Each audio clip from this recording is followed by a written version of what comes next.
All right, you're still live on A1 Radio 101.1 FM. Nyamishra Aquantunibia. Ghana money, Papa no. German burgers, Italian burger. Nyamishra Aquantunibia. Nyamishra Aquantunibia. Amsterdam, London, Canada. China, Belgium, America.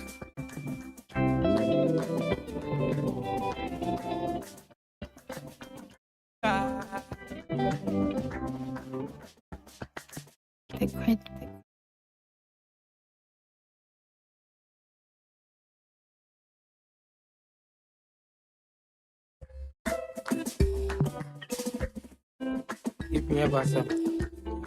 Let's go.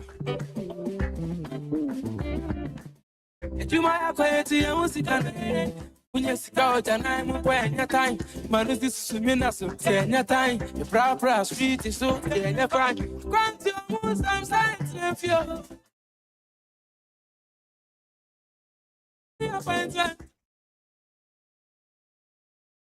Talking to some dogs. You might in a mugwa. I'm in Tassie. I'm in shop going to Nibia. I'm in shop going to Nibia. Ghana money. German burgers. I'm in shop going to Nibia. Amsterdam, London, Canada. China. Plane tickets, baby, Rebecca. Peter White to do a befa. Yeah, I brought your idea.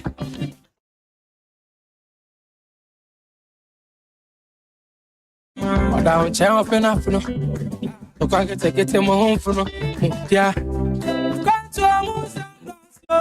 All right, so we are in studio with Humu Hatia.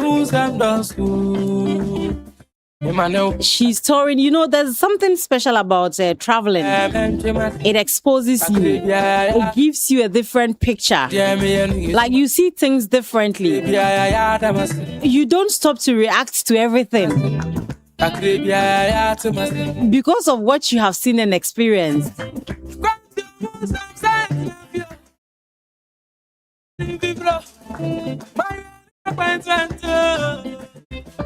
So this lady in 2019 rode a bicycle from Accra to Tamale, and she did that over 6 days to raise funds for the construction of a 6-classroom block. If not a Humu, who else? It definitely has to be Humu. Amsterdam, London, Canada, China, Belgium, America. So we are live on A1radioonline.com. We are live on Facebook. Please go on Facebook and search for us. And don't forget to interact with our content. Let me cross over to her. I do not want to waste much of your time. I'm so eager to listen to her. I want to even know what actually led to her starting the riding of a bicycle back in 2009. Good morning to you, Humu. Good morning, namesake and our listeners. I'm so happy to have you, and I'm excited to know that a lady is doing this. I know, I'm just a mad woman. All right, so tell me, what's your inspiration? Why not open a restaurant somewhere? Why not, do something different? Why do you do what you do? All right. So look, I'm interested in adventure. I've always been interested in geography for all these years, and I attended St. Mary's Secondary School in Polygon, Accra. And our geography teacher, Mrs. Osudako, taught us geography in a way that brought life to the subject, people, places, cultures. So I fell in love with that part of things, and I decided when I was growing up that I would see the world one day. So some 19 years ago, my first major adventure was I went by road from Accra to Marrakesh in Morocco. And how I did that was I boarded an STC, to Ouagadougou. Then from Ouagadougou, I went to Bamako. From Bamako, I went to Dakar. That's just how I went Mauritania until I got to Marrakesh. Now that adventure changed my life and opened my eyes to see that the world is not as terrible, chaotic, depressing as we would like, or we're kind of told it is. The world is beautiful. People are warm. Cultures, um, people are warm, and it's important to experience that. So that was my first major foray into adventure. So since then, I've been traveling around the world, and I've currently been to 90 countries on 5 continents. 90 And countries. Syria was country number 90. I was in Syria a year ago. Mm. And how has that reshaped your experience? Oh my goodness. So that experience, it's given me hope in humanity. Human beings are kind. Human beings have the same problems across board. So a person, whether they're in Canada or they're here in Ghana, in Bulga, we have the same issues. We just want a safe, secure place to live. We want good jobs. We want our children, our families to flourish. The human beings are the same everywhere. Human beings are also kind. And I'm not saying that there isn't, evil or bad things in the world, but for the majority of the time, human beings are kind. They would stop, pay attention. They would also help you. And I've also got to understand some deeper things, like why some countries are ahead of others, because there are some steps they take to ensure that they remain ahead. Where are you from exactly? So I'm half Dagomba, Mm. half Ewe. My father is Dagomba and my mother is Ewe. Where did you grow up, and how did that influence who you are today? So I grew up in Tamale, but I want to say this, that my parents are travelers. My parents were traveling in the 60s and 70s, and I was born in the late 70s. And so that culture of wanting to know how people in other parts of the world live was also instilled at home. And one thing that definitely shaped all of this is the fact that my parents were readers, and we were encouraged, heavily to read. When we were children, we were taken to the library, the Tamale library, to read all the time. So reading books like Gulliver's Travels, and travel related stories as a child also opened up world. What are some of the challenges you encounter? And let me ask, how did you, visit all these countries? Was it by road? Was it by air at a point? All right. So my favorite means of transport is road travel. I keep saying that if I have all the time in the world, I'll visit all the countries in the world by road. But you need a lot of time for that.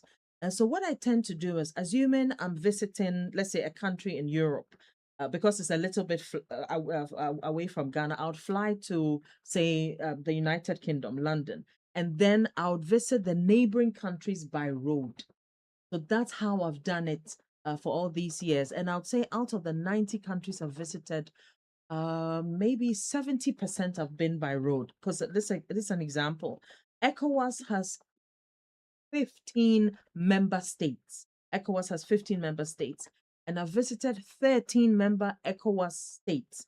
And all these countries have been by road. Which ones have you not visited yet? And only Niger and Cape Verde. These are the only 2 countries I haven't been to. Do you have plans? I will, because my goal is to visit every country in the world. I definitely will. I see. Interesting. So like I was asking what your challenges really are, because you can't tell me it's all been smooth. Definitely you've encountered one or two. No, so I mean, I think that my craziest adventure was I was smuggled into Mauritania.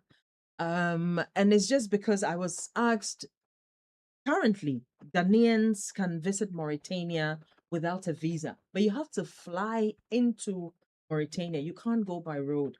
And on that first adventure, I was determined to go by road, go through the desert and all of that. So when I got to Senegal, the border between Senegal and and Mauritania, I was turned back. I was told I couldn't cross.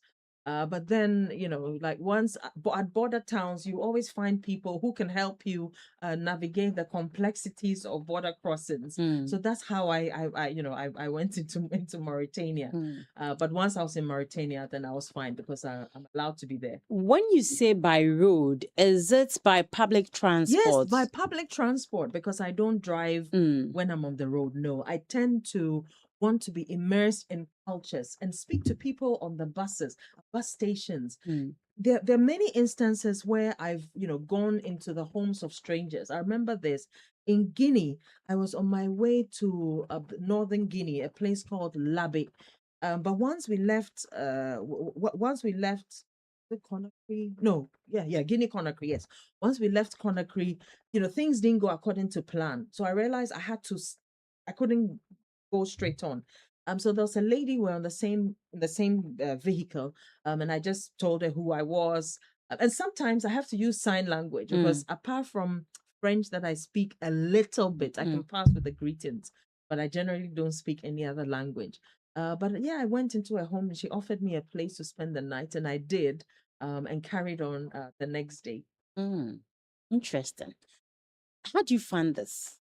I mean, it's self-funded. Mm, So what I do is that my I live to travel. So whereas some people, and of course, these things are important, you need a house and you need all of these. I think my main focus is travel. So in terms of investing in, what yeah. I should be investing in, I don't. I mean, Mm, to be honest, I'll say on that side, I'm reckless. But it's also because I'm driven by what I do. I mm, think for me, my singular focus is to see as much of the world that I can. And that's why all the money I make in this world, everything that I have goes into traveling. So I'll give another what do you? example. Okay. I'll give another example. Mm, I have only maybe 3 clothes for funerals. That's an example. mm, Whilst people will want to be sewing, I just have 3. mm, I've had it maybe for the last few years, and I wear for every funeral. mm. Those either 1, 2, or 3, I think, or maybe there are 4. So that's how I save money. I save What do you do? I'm currently a consult. I just completed a project. I was a consultant for a donor-funded project, which had to do with uh, micro SMEs, so MSMEs, and I was an access to finance consultant for that project. Mm, So we were supporting the enterprises to make sure they have good records and keep their books so they can access finance from banks. But my background is generally in journalism, storytelling, also finance. mm. Where did you come from? How did you get to Bolga? That's the $1,000,000 question.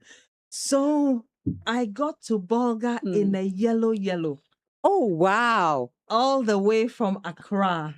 Who is the driver? He's outside. I'll join you. Oh, you should, because the yellow is comfortable. Yeah. Did they Yes, join? that's So true. all so four of you. we're a team of 4 who are on an expedition to visit all the 16 regions Regions. in Ghana in a yellow. How many have you visited so far? Bolgatanga Upper East is the region number 7. So we started off in Greater Accra, moved to the Eastern region, then the Volta region, then the Oti region, then the Northern region, then the Northeast region, and now we're in Upper East. How long do you intend to stay here? For a few more days, definitely a few more days, because we haven't explored the region yet. Okay. We're going to see all that Upper East region, or at least we're going to try and see most of what Upper East region has to offer. So usually what do? You get to the region and what next? We get to a region, and the first place we tend to go to is the markets, because the market of a place gives you an insight into a city or town or community, what is sold, how the people are. So that's the first place we go. The next place we visit is a local, like a chop bar. A visit to a chop bar also gives you an insight into the foods, the people, and then we interact with others. Then we visit the tourist sites and also interact with chiefs, and we would also visit the Ghana tourism, the authorities, Mm. and sometimes we also visit whether it's the MCE, DCE, or the regional. Of all the places you've mentioned, is the Choba I would like to go with. The Choba. Oh yeah, I love food. It's something I enjoy doing. All right, so listeners, we have this beautiful team in studio. Do you have a name for your team?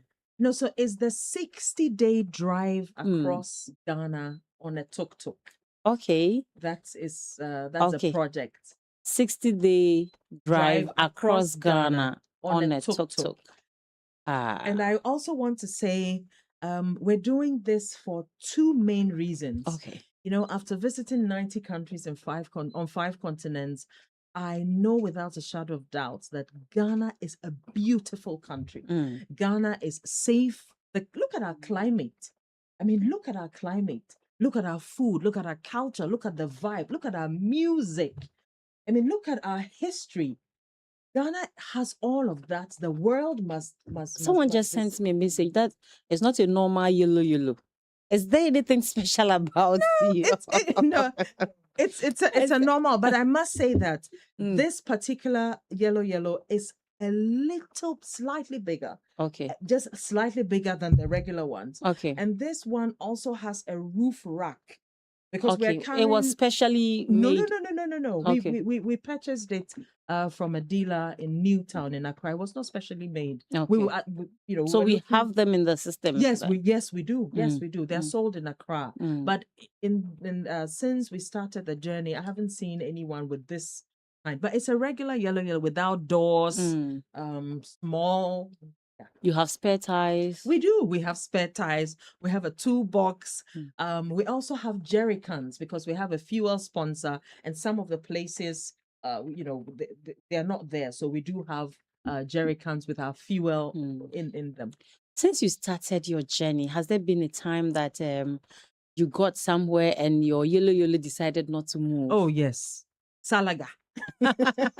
No, on And the did it road from happen- Salaga. And did it happen at a place where you could run to the nearby mechanic, or it was do this all by yourself? So it was more DIY, Mm. maybe for the first 20 minutes. Mm. What happened was the fan of the fan wasn't working, and so it was overheating, Mm. so we couldn't move. And thankfully, our driver is experienced. You know, he's been driving yellows for more than 10 years, and he also knows a bit about the mechanics of it. Once we realized that it was overheating, we got and we have a really small ice chest inside the yellow which Mm. has cold water. Mm. So we brought out all our cold water, and opened the water and poured it around it, pushed it, then it started. But Mm. then a few kilometers down the line, it stopped again. So Mm. we kept on repeating that until we got to the nearest community. Mm. And it was worked on. And it was worked on. That's right. And then once we arrived back in Tamale, the yellow had to go to the mechanic for one full day to make sure that they sorted out Everything. the fan problems. Mm. Yeah. And the second reason why we're doing this I think I didn't get the first reason. You said the first reason was? is to showcase Ghana's beauty, culture, Okay. natural resources, tourist attractions, Okay. diversity, Okay. climate, food, history to the world. Wow. That's the first reason. The second reason is we're raising funds for Savlugu School for the Deaf and Ashanti School for the Deaf. We are going to be the voice for the voiceless. We want to renovate their classrooms and dormitories. And in the case of Savlugu School for the Deaf, all deaf schools, have serious challenges. But Savlugu School for the Deaf has currently been invaded by bats. So the stench in the school is unbearable. Mm. And children as young as 4 years old are in boarding school. And they're in the same dormitory with bats, in the roofs. Mm. So this is what we want to raise funds to. Is this the first time you are working with this team? Yes, it's the first time we're working with Okay. the team, because in 2009, when I rode the bicycle from Accra to Tamale, it was myself and my coach. We were both cycling, Mm. and we had a support vehicle which carried all our equipment. Mm. Looking back, would you have done something different from what you Absolutely had not. You didn't allow me No, I learn. didn't allow you to finish. I think that if I'm ever asked would I have done anything different when it Mm, comes to this adventure, I would say the adventure should have been 300 days across Ghana on a tuk-tuk. Definitely not 60. okay. Because Ghana is beautiful. There's so many communities that have positive stories that we couldn't spend as much time as we wanted to showcase. Mm. We There are also many places we haven't been to because we couldn't spend that much time. So if I were to change anything about this adventure, it would move from 60 days across Ghana on a tuk-tuk to 300 days across Ghana on a. How would you describe our roads? How safe are they? Okay, so our roads, some are safe, Mm, and some are not. And road safety, the biggest challenge are the drivers. That's yeah. And some roads are quite treacherous because on some of the roads, for example, coming from Nalerugu, to Bolga, because the Tamale Bolga road is a pretty busy road. So I'll mm, say from Tamale to Bolgatanga, the road uh is you have to be careful. Like any other road, you mm. just have to be careful because on this particular road there are lots of big trucks, and because they're going to Burkina Faso. But some roads too, we're on it and we just see yellows because sometimes we don't use the main highways. Some Yeah, we use different routes to also avoid being on the Main main road. roads. And Yes. those roads, are they all tarred? Oh Do you have no. potholes with Oh those no. rains that have set in, the mud and all of that? Classic example, going to Nakwandure a few days ago, when we started, I mean, it was cloudy. The weather forecasted rain, but I didn't think it would catch us on the road. It was raining ferociously. And the 30-kilometer road from Nalerugu to Nakwanduri, the road that we use was not tarred. At the point, the water was really gushing, and we realized that it was in our best interest to park Mm. and just wait for the rains to stop before we carry on to Napanduri. When did you start? Today is the 28th day. And you've done This is 7. the seventh week.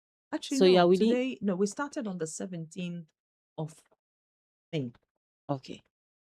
And looking at the regions you've covered and what you are yet to do, you think that you're on schedule?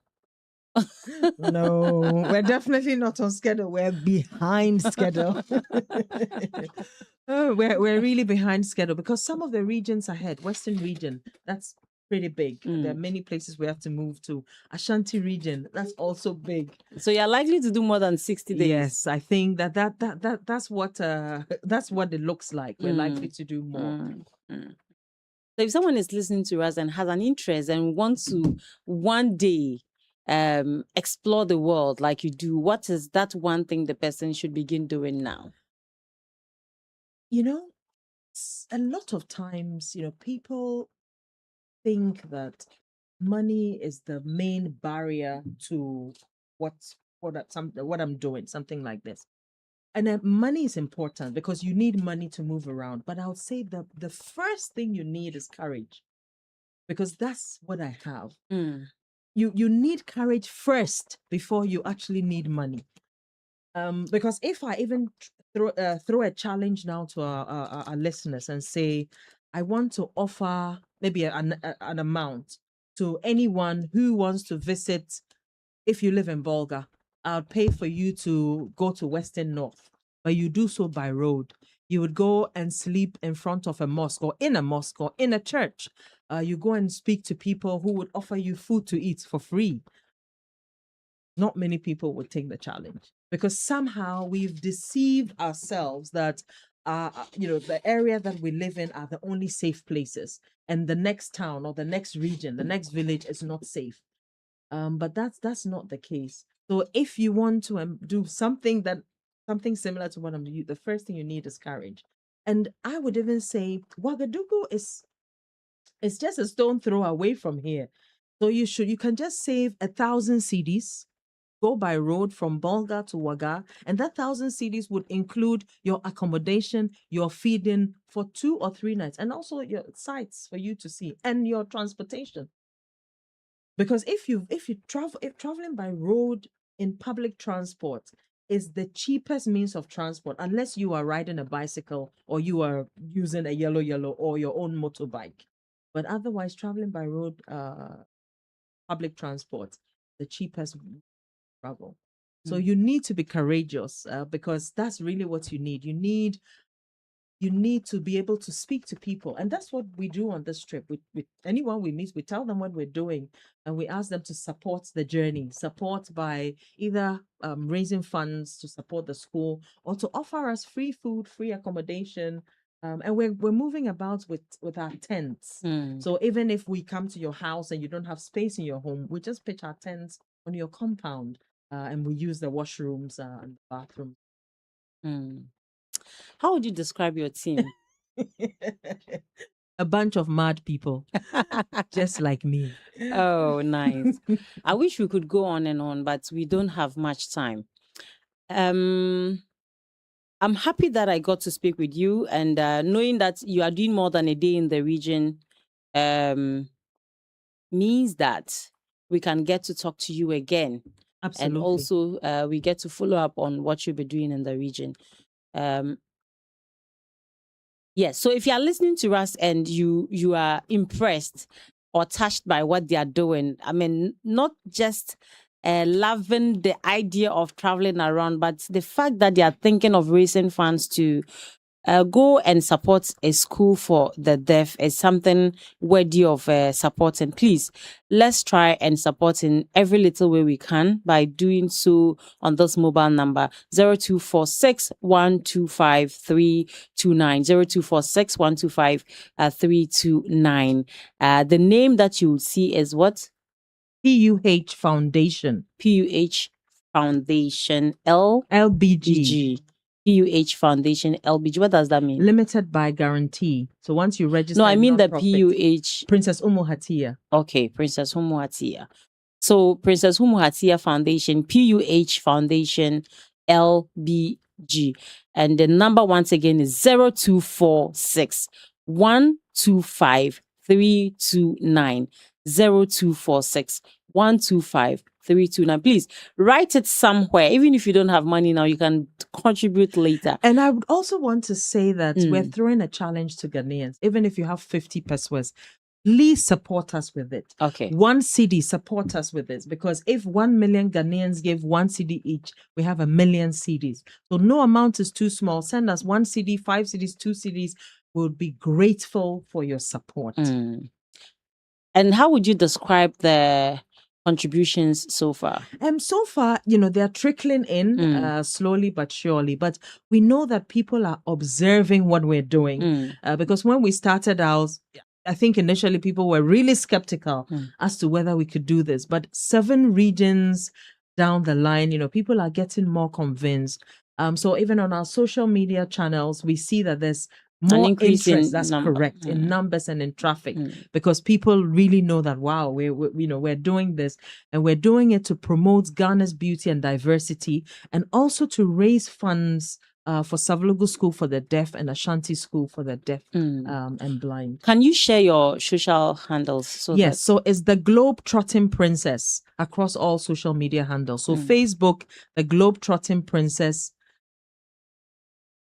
TikTok, the Globe-Trotting Princess. So it's that's THE, and Globe-Trotting is one word, GLOBETROTTING. The Globe-Trotting Princess. But even if you just go on Google, and whether you type in my name or 60 days across Ghana on a tuk-tuk, you would definitely see, images and things like that, and you follow. So please follow us as well. Spread the word. And I really want to inspire a generation of darers, adventurers. Let your children see what we're doing as well. That would really help inspire them too. I'll join you. You should. I would. And I mean it. You should, because there's space for you. There's space for one person. So yes, we'll carry you along. Maybe we'll take you for about 100 kilometers. Then you find your way back. Yes. Yeah, we could do that. That's fine. All right. So, listeners, this is where we end it on this. But definitely, when I come back, I would share with you the numbers again and also their social handles so you can go give them a follow. They need the numbers and also spread the word. They are in the region. Let's show them what the Upper East region is made of. You know, we are peace-loving people. We are hospitable. We are just a bunch of people that are joyous. And so let them experience that before they leave this region. And maybe the Chobathi will sponsor that. Yeah. I will sponsor your experience in a choba. So choose whichever choba and I'll sponsor that. And I also want to even add that we have had TZ and dry okra soup. And the TZ here is different from the TZ in Tamale and other parts. Okay. And this also goes to show that the fact that you've eaten TZ in one region doesn't mean it's the same way that the TZ is prepared. Yeah. So please, Ghanaians, let's travel. Let's visit other places.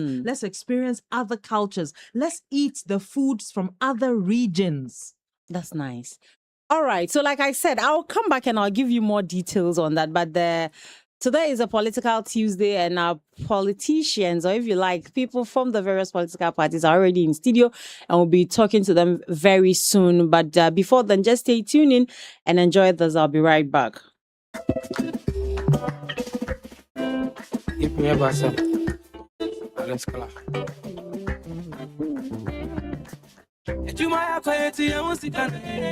Unyesika ojana mkwenya time manuzi susumina so tenya time the proper street is so tenya fine quantum some signs of you I don't know to be bro my ready Peace bonds are kuntum some dogs Juma yene mugwa Akaso trust ya mintas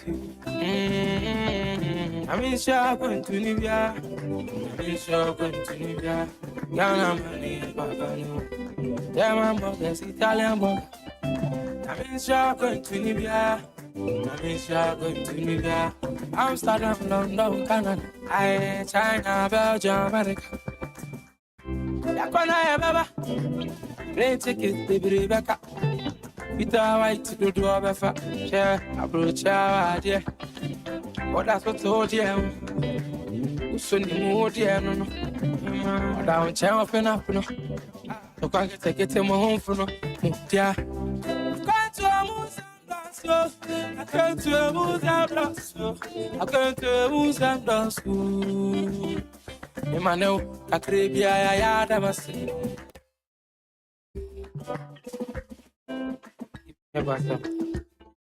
Let's go. You might acquaint you, Musican.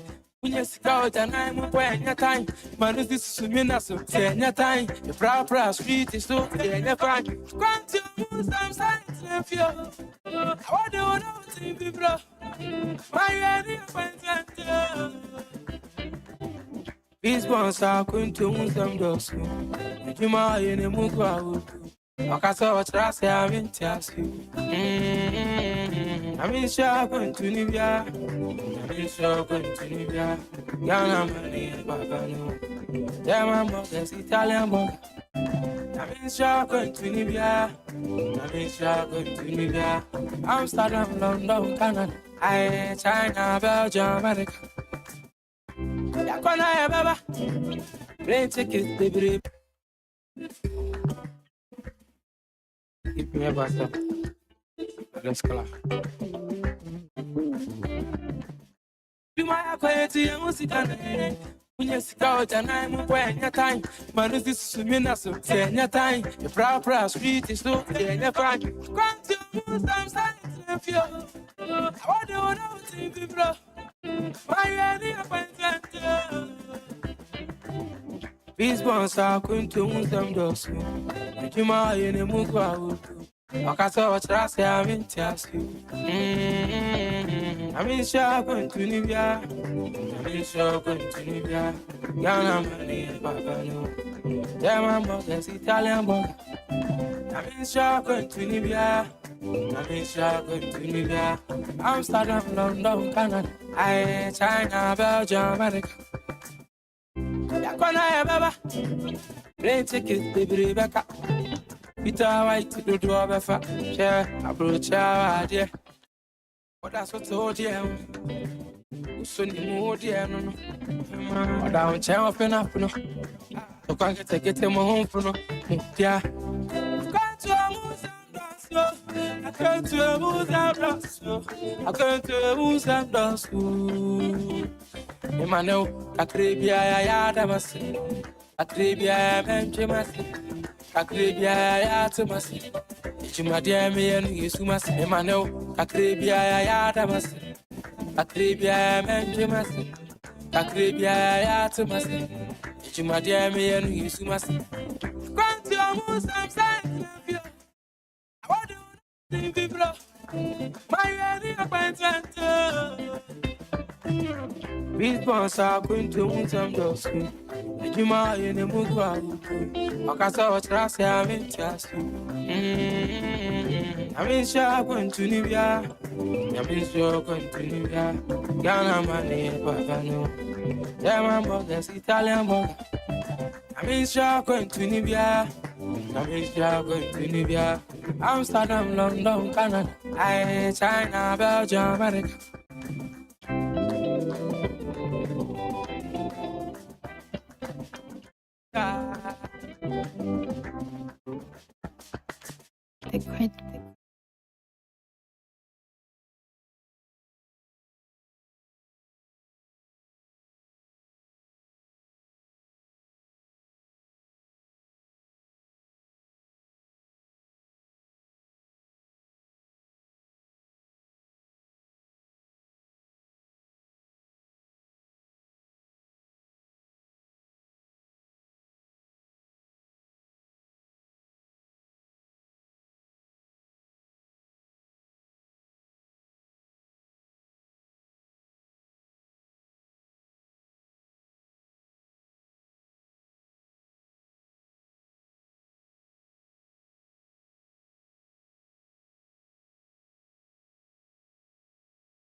Give me a bus up. Let's go. You might have played to your music when you sit out and I'm when your time. Man, this is me, so say your time. The proper street is so your fine. Grant your Muslim signs if you. I want to know to people. My ready appointment. These bonds are going to some doors. You might in a mugwa. Okasa watrasi amintiasi. I'm sure going to Libya. I'm sure going to Libya. Ghana money, Papa no. German burgers, Italian burger. I'm sure going to Libya. I'm sure going to Libya. Amsterdam, London, Canada, China, Belgium. 101.1. Okay. Plane ticket, baby Rebecca. Peter White to do a fat share, approach our dear. What that's what told you. Sunny mood, yeah, no. Or down chair up and up, no. So can't get him home for no. Yeah. Can't you move and dance, yo? I can't move and dance, yo. I can't move and dance, yo. Emmanuel, Akribia, Yadamasi. Akribia, Benjamasi. Akribia, Yatamasi. Ichuma dear me and you sumasi. Emmanuel, Akribia, Yadamasi. Akribia, Benjamasi. Akribia, Yatamasi. Ichuma dear me and you sumasi. 101.1.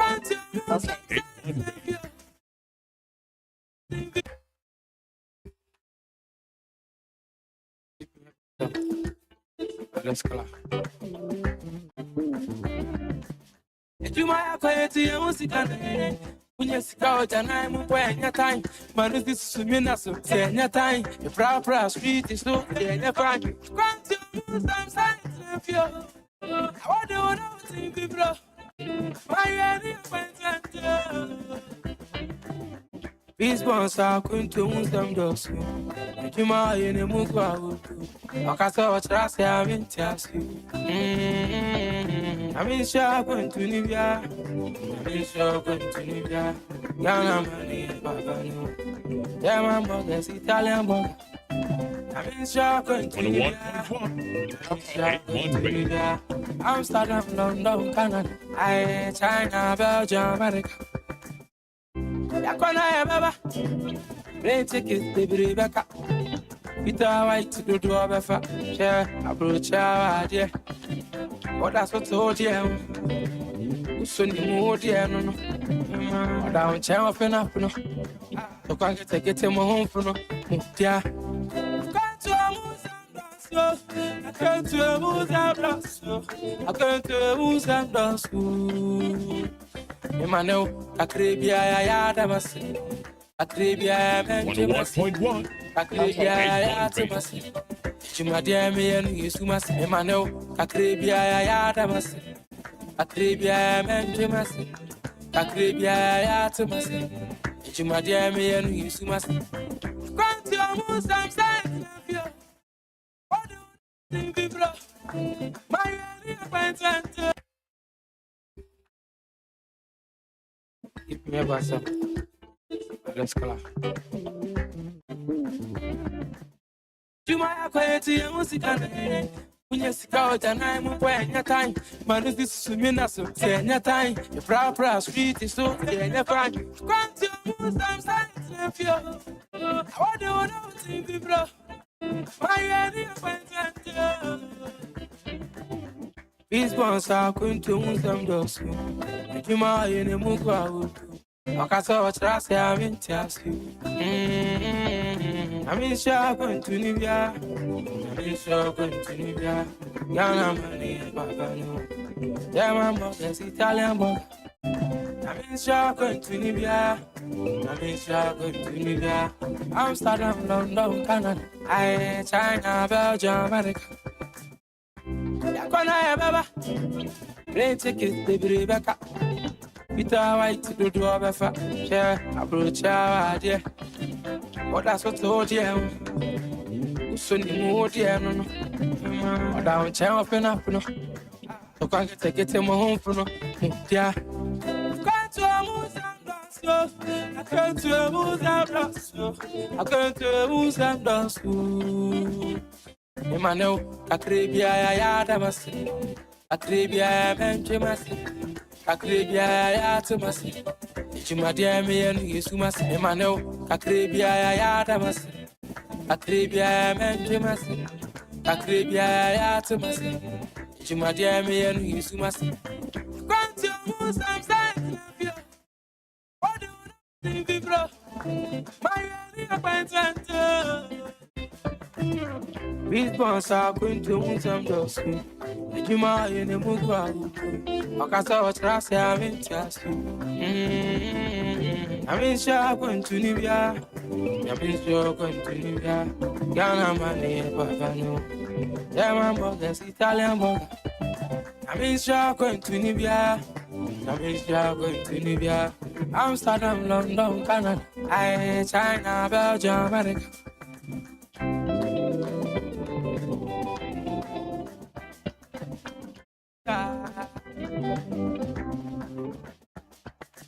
They're quite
Give me a bus up.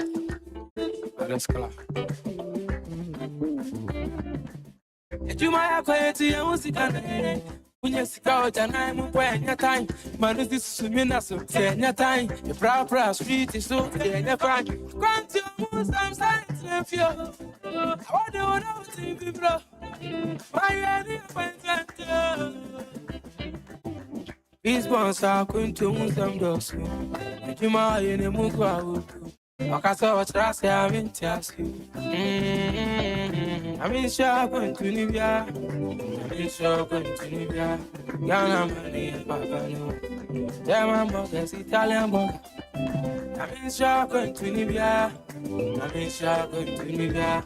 Amsterdam, London, Canada. I China, Belgium, America.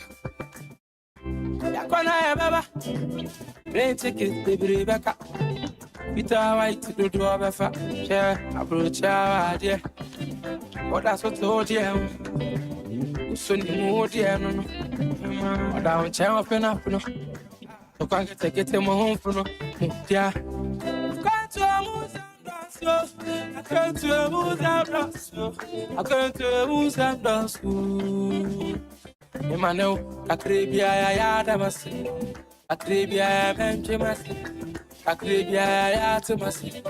You my dear me and you to Massy. Emmanuel, Akribia to Massy. Akribia, Benjamin. Akribia to Massy. You my dear me and you to Massy. Grant your moon some signs of you. What do you think, bro? My idea appointment. All right, you're still live on A1 Radio 101.1 FM. We had a discussion with Humu Hatia, a Ghanaian adventurer. She has visited 90 countries on 5 continents, and she's using 60 days across Ghana on a tuk-tuk. This expedition is to showcase Ghana's beauty, diversity, rich culture, and history to the world. And they are also raising funds for the Savulgu School for the Deaf and the Ashanti School for the Deaf and Blind. So we want to thank you for staying tuned in. And this morning, we are going to have a very interesting discussion that has to do with 400 bags of fertilizer being to be distributed. Actually, this is supposed to boost food security. And the Honorable Agric Minister Eric Opoku is to distribute 400 bags of fertilizer. The 40,000, I beg your pardon, 40,000 bags of fertilizer. So on Tuesday, 16th June 2026, they will commence the distribution of the 40,000 bags of fertilizer to peasant farmers across the country, a major initiative that directly implements the NDC's Manifestos Food Ghana program by slashing inputs costs for smallholders to boost food security and secure the raw agricultural supply needed to power the proposed 24-hour agro-processing economy. And I'm wondering where it's going to start from, who are to benefit and all of that. But we'll be having all that discussion here in studio as we get to understand what this means for our peasant farmers. We have quite a number of them in the system. And so I'm really struggling to understand how the distribution is going to be done and whether all of them will benefit, even the timing of the distribution, whether it's the appropriate time for the distribution to begin or not. So we have in studio Alfred Awuni, who is the Bongo NDC youth organizer. And he's here to help us discuss this issue whilst we wait for someone to come in to represent the MPP. So let me cross over to him and welcome him. Good morning to you, Mr. Alfred. Yeah, Mr. Awuni. Good morning, my dear. How are you? By the grace, I'm doing well. How are the people of Bungo? Oh, by the grace, they're doing well. Did you come from Bungo this morning? Actually, I didn't come from Bongo, but I Okay. was in Bongo yesterday. I live in Bolga, Okay. but I'm from a proud son of Bongo. Yeah, part son of Bungo. Yes, yes. Do you have a land you farm on?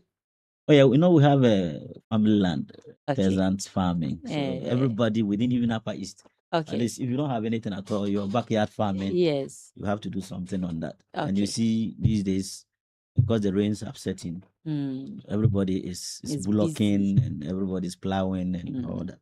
All right. So we all at least have a way of doing our agriculture. Mm. Yes. Yes. And have you started proper? Some people have already planted, others are now plowing, others are even preparing to plow and all of that. Which stage of this are you? All right. So okay, let me, because I think we are delving into Yes. the matter you have tabled for us Yes. this morning. So I use this opportunity to greet my party leadership from the branches through constituency to region.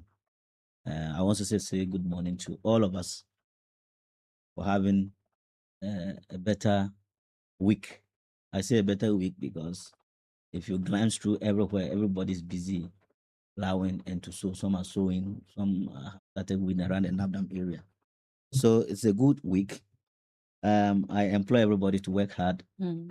and ensure that your economic activity is boosted to ensure progress and prosperity within your family and Mother Ghana as well.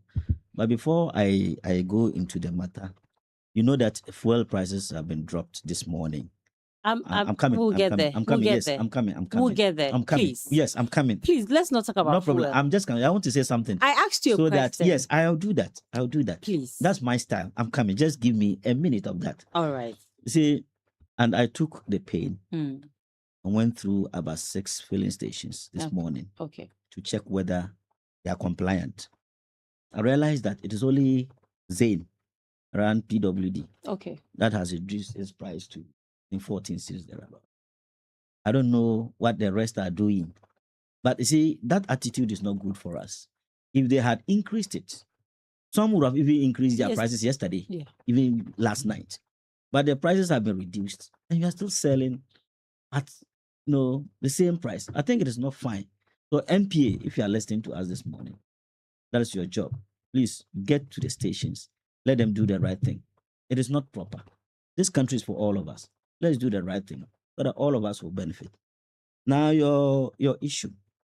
I think that, yes, whether the timing is right or not, for me, I stand positive. Because, like I said earlier in my intro, we are just beginning our farming season here. If you go to the southern sector, they have 2 seasons, the rainy season and the dry season. Both are meant for agricultural activities. And so some have started, application of fertilizer and insecticides have stages. Some you begin before you plow. When you want to use pesticides or when you want to even use fertilizer. Some, use the condem and then they mix it with the fertilizer, and then the fertilizer and then the chemical, the condem will kill the weeds before they then plow and then sow. Some also just plow, and then when the crop is about 2 weeks, 3 months, or 2 weeks, or 3 weeks, or 1 month, then they apply. You get what I'm saying? Some also wait when, for example, when they're about tasseling or when they're about producing, then they apply. So for me, the timing is not wrong. Why have you started answering the issue of Because timing? you asked me. I am asking you which stage of Yes. the farming. I asked whether you have a farm. Yes, I have. And- Are you asking my personal farming? Yes. Oh, And that's what I'm you- saying. and We are just. I said we are plowing. You are plowing. But I think we're you talking haven't about you the haven't topic- planted yet. No. Not yet. Next week. Next week my you do mothers so. and my aunties But will you start doing mentioned that somewhere in the Nabdan area, Yes, Talinsi, yes. Nabdan, some of have them are sown, and some they are have germinated. and they are even weeding Yes, around it yes, and all of that. Yes. Okay. Yes. So it's now we are going to start the conversation. Okay, so you just wanted to know my general overview about the time. Why I didn't hear you that? So that is fair. Yes. And So around yes. Zaire, where I'm also living, Mm. people are also plowing and all that. All right. So I don't have much land to cultivate. I But see you have those, some my small. neighbors Okay. also plowing. Okay. I wish I could have gotten a bigger land Okay. within my yard to plant. Go but back to Bongo. I'll do that anyway. Okay. So 40,000 bags of fertilizer. That's a lot, right? Yeah, it is for me. But do you by any chance know the number of peasant farmers we have in the country? Yes, I think that to be frank with you, I haven't taken that task. Know who are peasant farmers and who are to be the beneficiaries. But all that I know is that government through the Feed Ghana policy is trying to help peasant farmers. So let me help you. We have about 4 million. Yeah, maybe I don't know Or are they even more. registered or not registered. I don't know the data you are bringing. So you are across. working with registered. For me, I farm. Mm. You get what I'm saying? I can even get a bowl so of. you don't need fertilizer. No, I said I can get a bowl Mm. of fertilizer and apply my little farm, just my backyard. Okay. I get what I'm saying. So it is dependent on. So majority of the people just need a bowl, not I'm a not bag. saying that. I'm saying for me. Mm. I'm not saying that majority. So I think you listening to me well. I'm not saying majority of that. I'm saying for me. So and I have many of my colleagues who also need a bowl. Also need that. In fact, some who also need it. Some use the organic. I get what I'm saying. If you go, our yard where cow and sheep dung, are collected, and some prefer that. Okay. Some don't prefer these fertilizers. So it is dependent on who needs it. So even if half of the people, the 4 million, use fertilizer. That data, I don't know where you had that data. So I don't think that I would debate you on that data. No, but even let's localize it in Bongo alone. Yes. You think that if we are going to share this 40,000 yes. Bags of fertilizer, how many of that do you think so Bongo for will me, get? I think it is inadequate. But I don't know whether that's why I have not, found out from whether they are going to do that in phases. But I've told you that in application of fertilizers, mostly they are done in phases. We have phase 1 and phase 2, the beginning and the ending, or the beginning and the middle. So I don't know what Agric Minister has budgeted for it. But I obviously know it is the first round, so some will come. But fair enough. But even with that, yes, like you said, in stages. So if you are to give the first phase, and during that time, people are supposed to apply and they don't get, and it gets to the second phase before they get, would it be of use to? No, but why is it that they won't get? That's why I would said this be earlier, enough for all the farmers in the country? No, certainly it can't be. Even if you bring 100 million bags, certainly it can't reach everybody. Okay. You get what I'm saying? But I'm of the view that it must start from somewhere to somewhere. And I'm very happy you have said your checks that it is in phases. So this is a first phase. Definitely, I know maybe a second phase and then third phase may come. You get what I'm saying? But I'm saying that even a policy also like this, sometimes you have to do what we call, should I say, there's a term you need to do feasibility studies. Get what I'm saying? You pilot it in phases, know whether it will work or not. You just don't start a policy or a program like this, and then you do, so much large scale, because you need to do it in bits. As you do that, then you look at the strengths and the weaknesses. So as you implement it alongside, you deal with the strengths and deal with the shortfalls. So I'm of the view that the Venerable Agric Minister he's a farmer himself. He understands the policy. And he is not doing that alone. He's doing that with Ministry of Food and Agriculture, MOFA. You get what I'm saying? So I know they have budgeted for this. They know what it is about. Ministry of MOFA hasn't come to say, or debunked, or to say that what they are doing is not right. Every data or every implementation stage is backed by MOFA, and they are the technocrats. So I'm of the view that the minister and government will do the right thing. Let's see whether this tranche that is coming will be issued transparently. Either two. In the previous government, you saw MPP members criticizing themselves that they had to steal fertilizers, and they were accusing former MC Rex and Co. I got on this studio. So let's pray and ensure that these few, as you think, that are coming will be able to be transparently be distributed so that we don't shortchange the people. You can even bring in excess, but when you steal them like the MPP used to steal, the farmers will not benefit. But when you prudently share them, even if it is one bag for each farmer for the implementation stage, I don't think it is bad. Let's welcome it. Let's ensure that the right people receive these materials. Bear in mind, it's not only the fertilizer. There are drones that are also being deployed. Are you aware that there are drones? And the drones are also meant for identification of precision of application of the chemicals. So they will use the drone to check where the items are needed and where they are supposed to be applied and where maybe they are infested. So it is a start. Let's see how we can do. Let's embrace it for a start and see how we can do it together. At the end of the day, we are saying that we are also doing that and to measure to see how it will be successful or otherwise.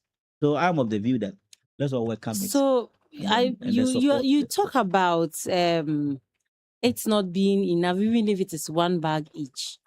But I'm sure you know that in the last farming season, a lot of farmers still have their produce locked up in stores, like in storage rooms. There hasn't been markets for these produce.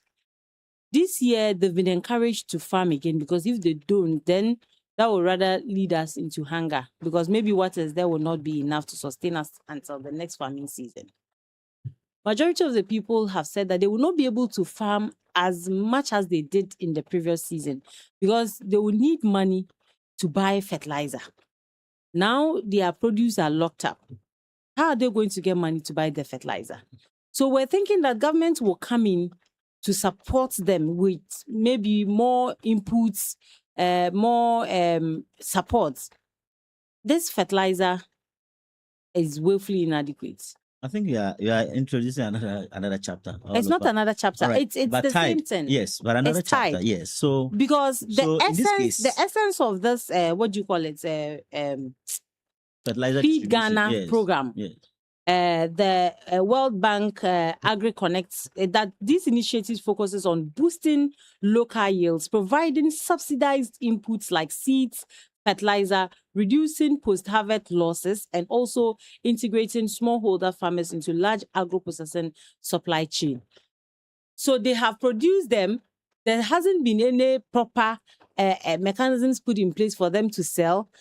These produce are there. We have schools that could have used the rice that are produced locally. We are buying food from outside to come and feed these schools. No. Yes, there are schools in the region here. We've had that discussion here. That's food. The food that were supplied to them, we're having, names of companies that are out of the country. They are not locally produced. Yes. Since when? I can, it's happening. If you want proof, maybe when we are done with the show, we can make calls. Yes. People have sat in this studio.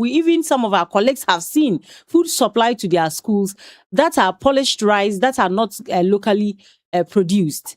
So we have farmers having their rice locked up in warehouses. Government has not been able to buy these rice or even show them how to sell them, or there hasn't been that enabling environment for them to sell their produce.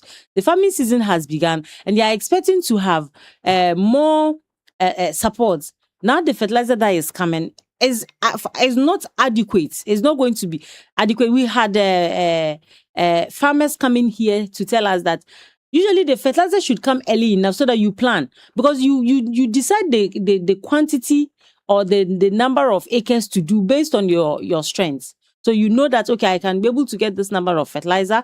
I can be able to, employ this number of people to come and help me on the farm before you even decide on what. But if the fertilizer comes this late, you're already done plowing, some are already done sowing. How does that help with your preparation? So that I'm saying. That's what I'm saying, that you are now introducing different chapters. They are all Like I'm saying, so interlinked. for now, this distribution is meant for peasant farmers. I know those food that you are talking about were cultivated by people who, did commercial farming. Oh, we have. Listen. But myself and you, we only produce to feed. I'm telling you that even Yes. they produce to feed. Yes. We have people that have 7 bags, 10 and they want to bags, sell them, and and they want they've government not to go been and buy that one. and they've not been Okay, able to sell. For your knowledge. And that's because For your those who have more bags have not been able to sell. It becomes difficult for them because then they can reduce I'm theirs. difficult understanding you this morning. Please, I am you saying, have to. yes, I'm difficult. I'm getting the difficult understanding you this morning. I'm saying that Okay, in farming, we have 2 major types of farming. I know. We have what you and I will produce to feed our families. Yes, When there are excesses, there will not be more than 2-3 bowls for you to go and sell. it's not true. And there are, please, then you are not practicing. Two, 3 bowls. Yeah, to go and sell, because you have to eat it But all year do round. you know that So these listen to me. farmers? So listen to me. You just before you are the moderator. You just listen to me. Okay, let me explain. listen to Else you. It looks like you are now talking more than Okay. me. You get what I'm saying? So what I'm saying is that there are 2 types of farming. Okay. One is meant for farming to just feed the family. You farm it on a very small scale of land just to feed your family, and you use that one to feed all year round. If you go to my household now, I even have to buy food for them. Meanwhile, they farmed. There's no food in their stock. You get what I'm saying? So I'm finding it difficult to say that people who farmed, small scale are still having food to go and sell.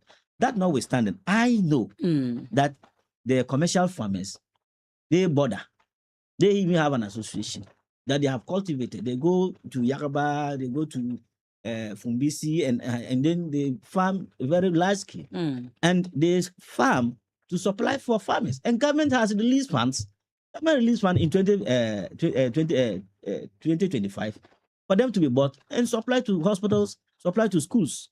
Government has already also released about 200 million Ghana cedis in 2026 for the purchases of all these items. So I am saying that, look, government has through NAFCO and buffer stock. Government is doing that. So it is, yes, I don't know, and I cannot go to verify from that very school that bought food from external source. But what I know is that government has released funds through buffer stock, NAFCO, to buy food and supply to the senior high schools. Probably, I don't know. It could be that maybe at the time of them buying this alleged school you are talking about, probably it is because maybe it could be that it was supplied to them. maybe there was a shortage in the system. That's why they shortage. probably. But I'm Okay. not there. I'm saying that for me, I shouldn't have even been speaking to this because I don't have that facts. All I know as a party communicator and a government communicator is that government has released funds. You can check. This one is everywhere. And I'm not disputing Yes, that. and government has bought food to supply the schools. I think the headmasters are listening to me. Yes. So what we are here discussing this morning is that government, through food security, is offering to distribute drones and fertilizers for small farmer holders. Yes. So that they will begin with this season. And thank God, our territory, we are yet beginning, so that we can use that one to also increase our yield. Look, it is not whether some food are left. I don't know. Because hitherto, the association of the farmers used to complain. More than 3 months now, I haven't heard them complain that they receive food in their buffers and they don't have people to buy them. By now, we would have heard them. But they haven't come to say that. So it is your imagination that you are claiming. It's suspicion. I'm not suspecting, and I'm not because they have an association. Yes. So I expect official communication from them before I will deal with that. Okay. But if you are saying that, you are speculating. I'm not speculating. I'm not speculating at all. So who and who? When did they issue so that I want to statement? give you a specific date that We didn't speculate. They were in studio. Mhm. We had interview From where? from where? From here. Mhm. In Bolga here. I hosted them just 2 weeks ago. Okay. You understand? let me So I also want to tell you- give you. So that's what I'm saying that Yes. even the peasant farmers you are talking about, Yes. it is not always the case Mhm. that they farm and only feed, and even before the year ends, they end. Mhm. You and I know in Bongo, in Winkongo, in Sumbrung, in whatever, that when they farm, Mhm. they don't only stir the teaser to eat. Mhm. There are times that they will bring some of the maize and the millet to the market to sell and to use that to buy ingredients to go and prepare the teasers. Okay, so You is that what understand? you're talking about? That those So- people who are so- farming so- and feed Yes. are still So- having food in stock that they don't get people to buy? Oh, but that what you mean? if the market price is not good, Oh. and they even bring it, how much are they going to be? How much are they going to sell it? My dear, you and I. Mm. Do you understand food security? What is food security? You should No, be do telling you me. understand food security? No, so you tell me what food security Yes, what I is. know is that, Mm, per what you are saying, mm, you want to say that, yes, because farmers are farming, yes. food should be expensive No. for them. No, that's what it's about, demand and supply. So let me make it clear to you It's a before you demand and supply continue. here. Let me But make for it. me, let me make it clear. I am of the view that I let me beg land, you. Let me land. You will land. For me, I am of the view that it is good that food is enough, food is abundant. That's If you all. go to the market, I know that prices of inputs Mm, have relatively been cheaper than it used to be. okay, that's you get true. what I'm saying? You get what I'm saying? That's true. So it is compensatory. You go to the market, you buy inputs cheaper. Mm, You produce the food. People who go to buy the food, they also buy it cheaper. yes. You don't buy the inputs higher to go and produce it such that they will be. So for me, So We you're have not to- speaking so different from what I'm saying. You are Yes. just not getting me. Okay, Listen to me. okay. I'm saying that in farming, Yes. whether you are a peasant farmer or you are into commercial farming, you prepare the farming just like any other thing you do. Before the farming season begins, you need to prepare. You need to know that I have a backyard farm. The backyard farm we are talking about, even these peasant farmers, some of them have large farms that they do. Okay, they don't produce so much to like the Yagba you gave us an example, but we have people in just Calbion here that go to the Calbion forest to farm and they do acres. That's large scale farming. No, I'm making the point. They do acres. So if I have 4 plots of land and I'm farming it, it's large scale farming. No. If I have 4, that's 1 acre. 4 plots of land is 1 acre. But that one is not much. That you say it is. So you don't plan. Stop. The 4 plots of destiny, 1 bag of fertilizer will not suffice. Okay, you know roundly, that. roundly, what do you want to say? Roundly. So what I'm trying to say is that Yes.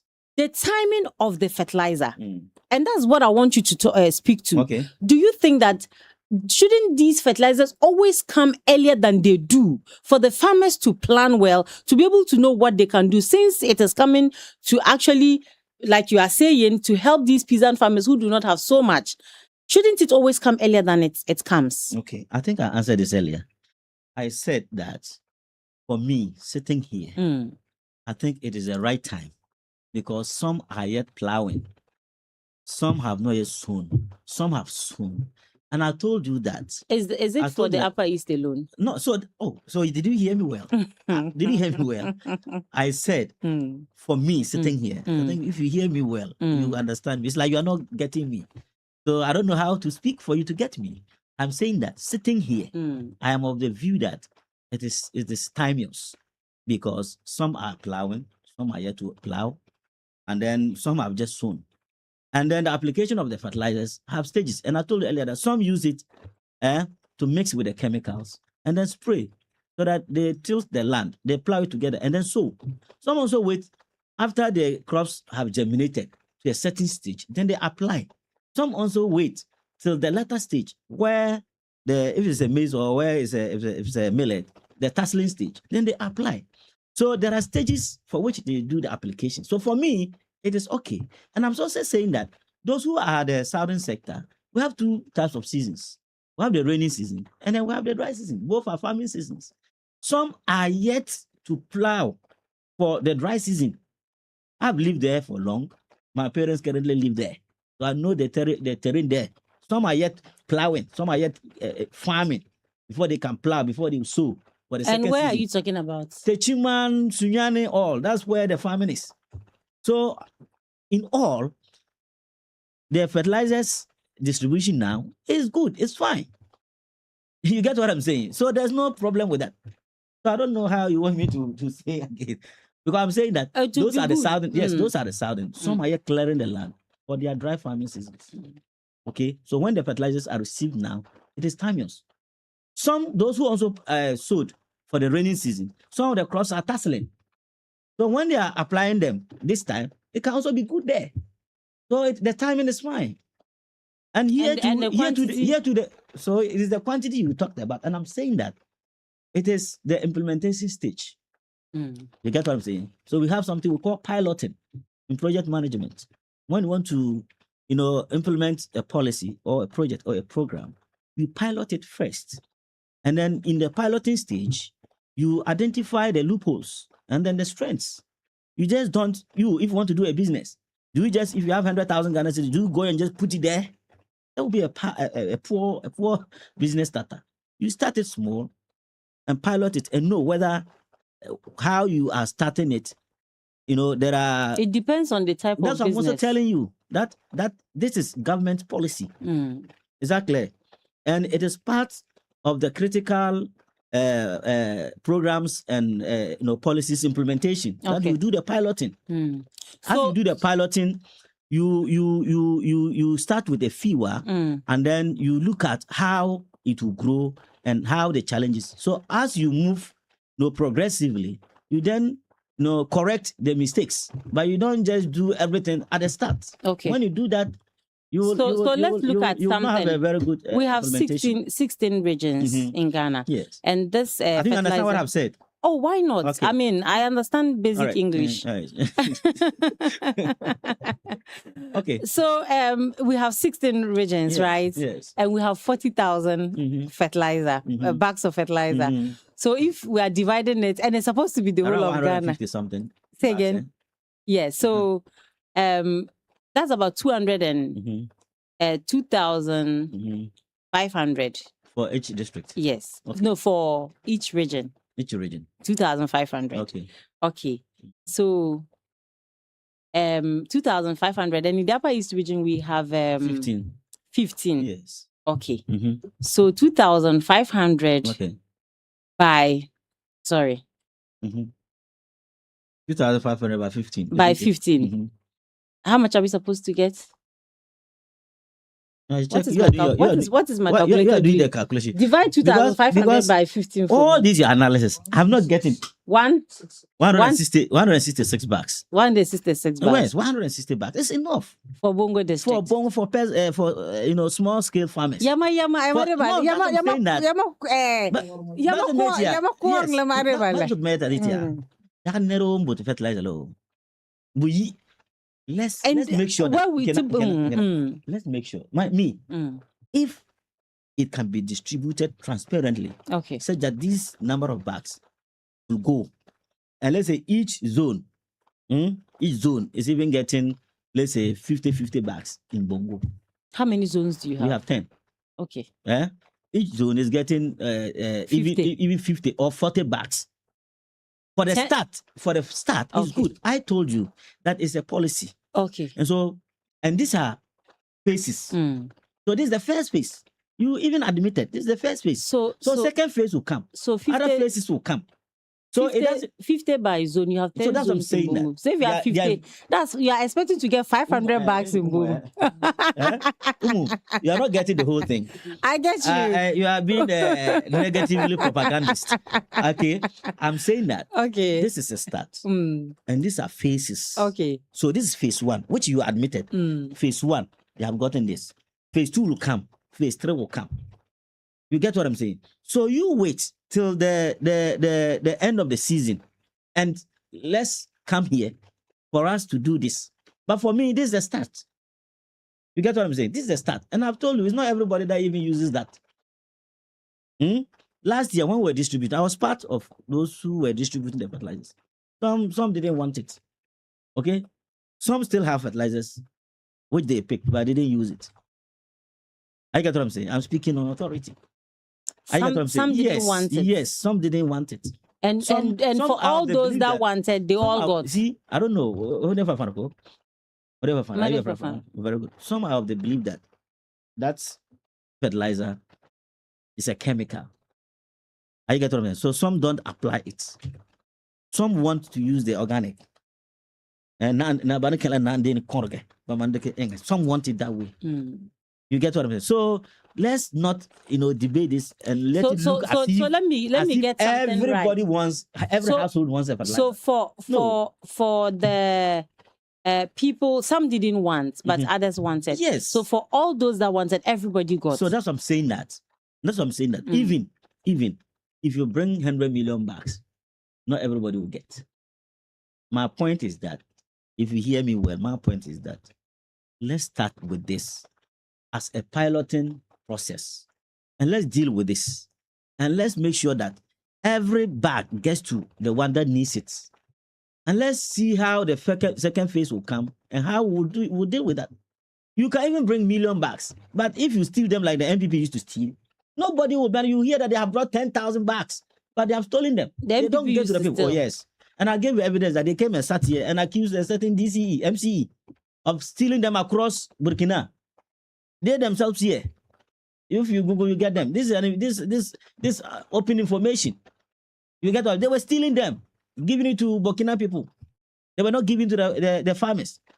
Let us make sure that these farmers, you are alone. You are alone here. So you know you something? can- No. But I'm speaking to the general public. Why didn't they come? Look, when we won power in 2020, when we took over 2025 January, I was part of those who went and locked the offices. They had stocked them. They wanted to steal. Look, immediately after the election, they brought articulated trucks, the dry spill fertilizers. They brought them. They said they were to transit them through Burkina Faso thereby and go and sell it to people. We had to go and look. Some were found in parliamentary candidates' rooms. We have to go and pick them. We had to go first and pick them, collect them, and distributed them to the farmers. Mm. So I'm saying that this is not what is supposed to happen. 40,000 bags are coming. Now they are going to be given to the smaller holding farmers, small farmers, those who want it. Let us know the people who want it and let's give it to them. I'm saying that some even don't need more than a bag. Some don't need it more than a bag. And not these days. You are a farmer. Some don't even apply. Me. You are, see. I don't see. Some don't apply it. Mm.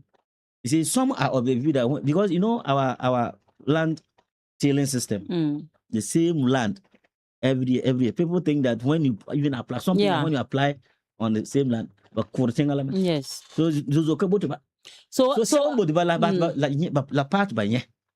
The beer to be complaint la poor me. Then we don't know what the second batch will do. So if 166 bags comes to Bongo, yes. how do you expect the when we distribution get there, to be with done? the help of the Ministry of Food and Agriculture, Mofa people, we know how to distribute them. That is not a big problem. You get what I'm saying? So if I'm in Bongo, if I'm a peasant farmer in Bongo, I should be Yes. expecting some bags of fertilizer Yes, or a bowl of fertilizer. That one, I'm saying that the technocrats there will help us do that. So You get what I'm party saying? members will not Why will party members? take it and You leave. keep on shifting the So we goalpost. should monitor to make sure that that's your work. Good. party member it doesn't Good. go to In party fact, members. this is the best word we have used this morning. This is the best word we have used. So let's monitor and see those who complain and see those who will not get and see those who will get. Then we take it from there. But from now, it is, excuse my word, pre-ejaculation. Okay. You get what I'm saying? Let's wait. That's why I told you that in policy planning and implementation, they have stages. And distribution of fertilizers too, they have batches. Yes, this is the first one coming. There will be subsequent ones to be distributed. So let these ones get to the people and let's know how we can deal with them. I get what I'm saying? And let's see what the next ones. I get what I'm saying? That's all that I said. How would you describe your government and the performance of the Ministry of Agriculture in the area of food security? Oh, they have done well. They have done well. So food security has a number of pillars. For We me. have the productive aspects, the production of crops. We have livestock. We have soil health. We have well-managed water, functioning markets, and diversified food systems. So, in the area of crop production, there's the production and there's the sale aspect. You've done well. Oh yeah, me, I know. For me, if you go to the market, A bowl of maize is no, you're 10 talking about cedis. livestock, isn't it? Yes. If you have 5,000, 6,000, 7,000, you get a sizable cow. If you have 1,000 Ghana cedis, 800 Ghana cedis, sometimes even 700 Ghana cedis, you can get a good sheep. If you have 600, 500, so averagely it's fine. Consumption is good. Yeah. The rarer is also picking money. If you come to seeds, okay, like millet and other things, me, I buy a lot. So for me, I buy a bowl, 23 Ghana cedis, 25 Ghana cedis. Is it not good for you? Is it not good for you and your family? That's what I'm talking about. So food is abundant. But the inputs are also cheaper relatively. You get what I'm saying? So there is room for us to breathe. I get what? There's no food inflation. And everything is fine. As you go to buy wache at Wisdom, and with 15 cedis, you can buy your wele, your wache, egg, and you eat and satisfy. It's not better than going to buy. I'm sure the using 50 Wisdom cedis. woman has been giving you wache. No, I'm just using her as an example. You get what I'm saying? So it is fine. These days, everybody can go to market. Your husband, when the husband gives you money and you go to the market, you're okay. He doesn't complain like you used to complain. So this is what you and I should be talking about. That yes, we know farmers, some of them will have to, those who invest so much, spend so much, and want return. And sometimes they want abnormal profit. But at least if you're able to break even, that's fine. You get what I'm saying? You're able to, that's what I'm saying. It's about inputs and then outputs. So if the inputs are relatively cheaper, then it must reflect in the productivity and the output. So that the output, you go and buy. Now rice, those days, a bag of rice, I bought a bag of rice almost 1,000 plus. Now if you have a 250, 300, roughly, you get a bag of rice. Are you not happy? You don't want this. You want it to be increased. Hey, don't speak like we are not saying we want it to increase. But the way, we are saying that I'm deducing. Because you see, for the food to be in the market, Yes. for you to always go and get it, Yes. somebody has to farm it. Yeah, Somebody has and to. the farmers, that's what I'm saying. That Somebody has to cultivate there it. are avenues. That's what I'm saying. That And I'm surprised you are saying avenues. that you've not heard I heard that in Look, recent I'm times also that saying farmers are saying that they still I'm have. also saying that government has released money, and government has bought food for them to be supplied to various schools and hospitals for usage. You get what I'm saying? Probably, you see, like I'm saying, individual differences. Government may come with a certain price. You, the producer, will say, maybe I don't want it. I want to wait. Probably next 3 months, it will be increased. So I'll sell it and get more and get abnormal profit. Somebody will say, oh, if I can even get government is buying 400 cedis a bag, and I can even get 50 Ghana cedis or 100 Ghana cedis as my profit, it's better. The person will sell it. So it's individual differences. So I don't see it as a problem.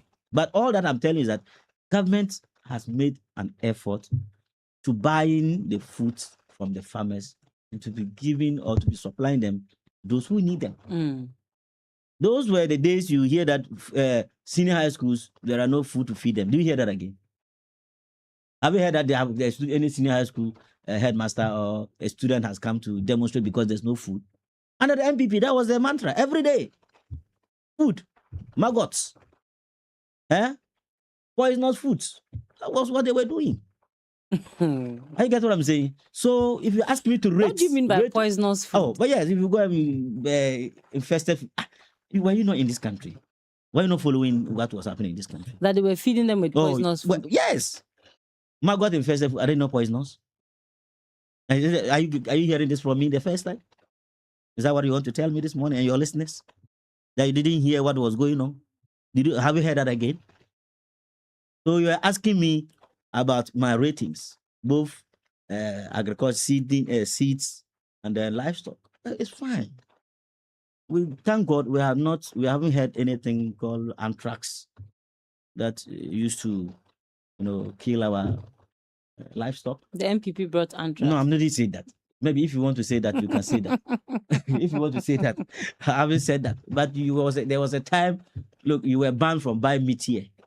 Because the MPP was in I'm power. not. That time was their time. I'm not saying that they brought it anyway, but it was their time that you. And that was the first time I heard this ever. I was born that you cannot go and buy meat in Bulga market. But You it cannot wasn't buy because meat they in were Bongo in market. power. I'm not saying that because they were in market. I'm saying that this is a disease, and there are ways of preventing them.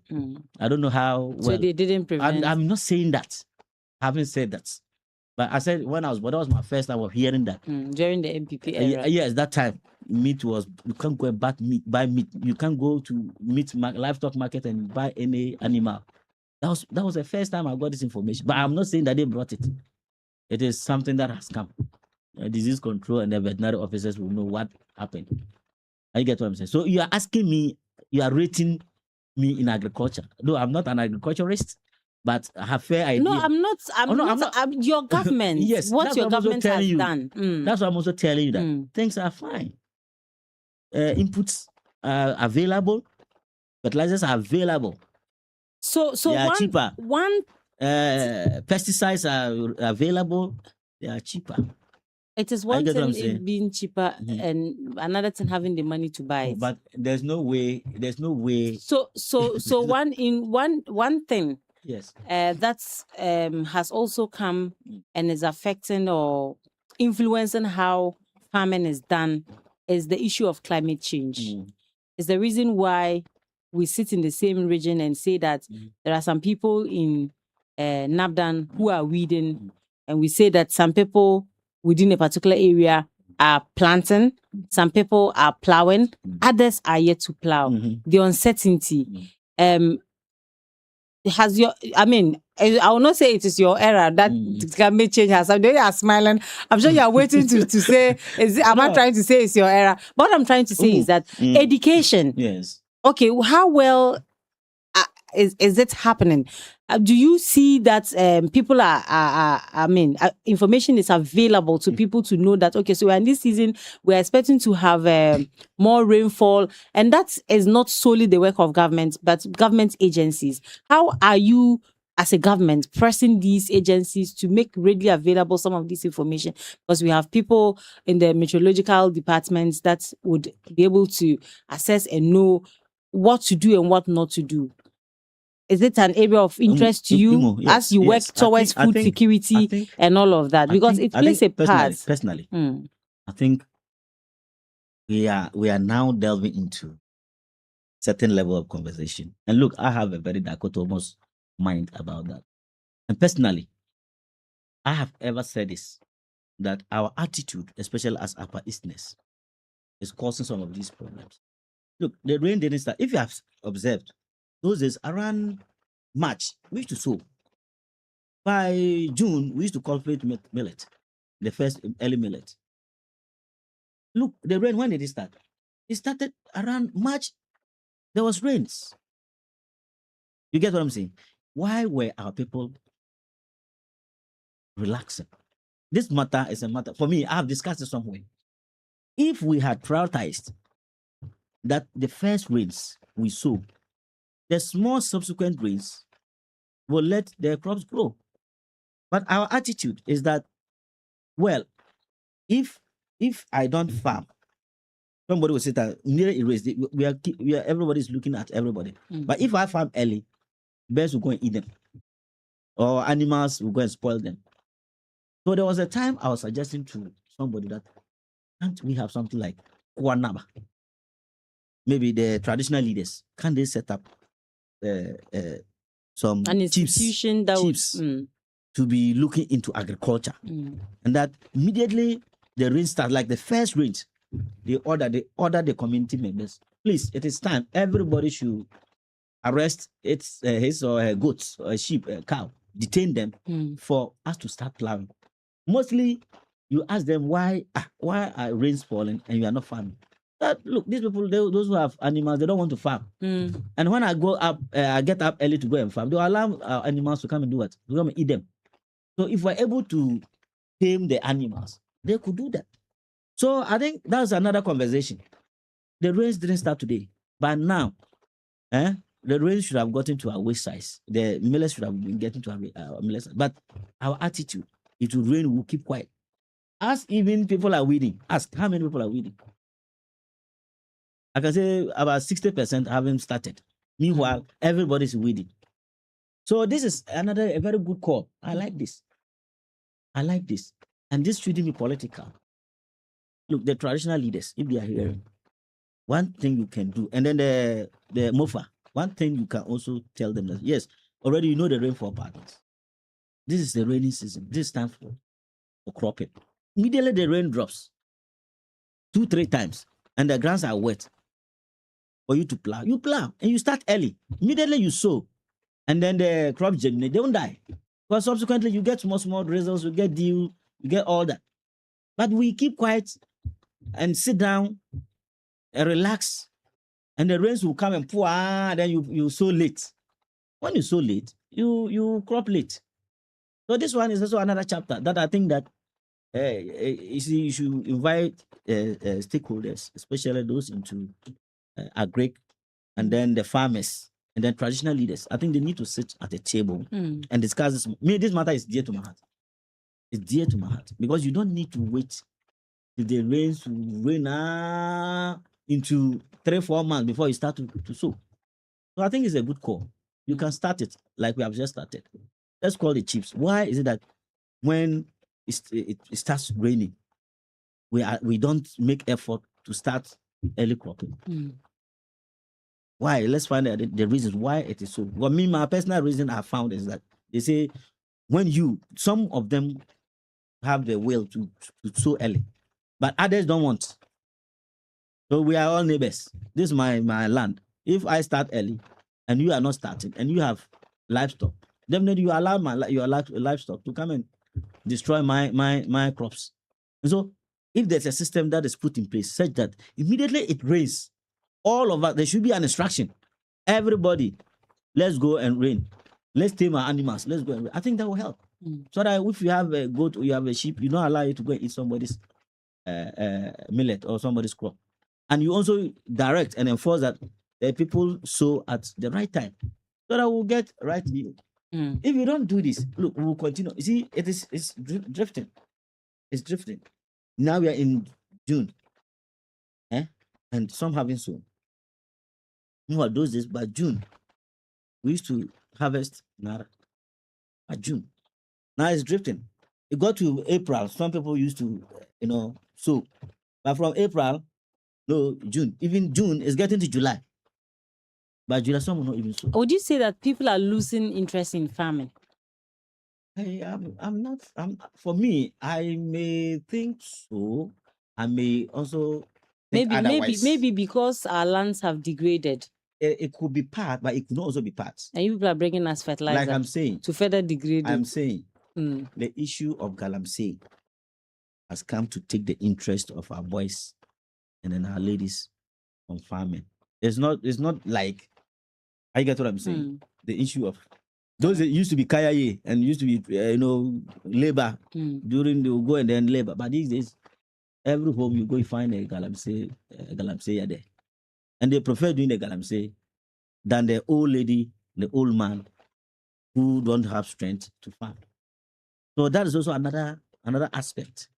So the issue is multifaceted. There are so many issues. It's not that they have lost it, where they think they're quick money.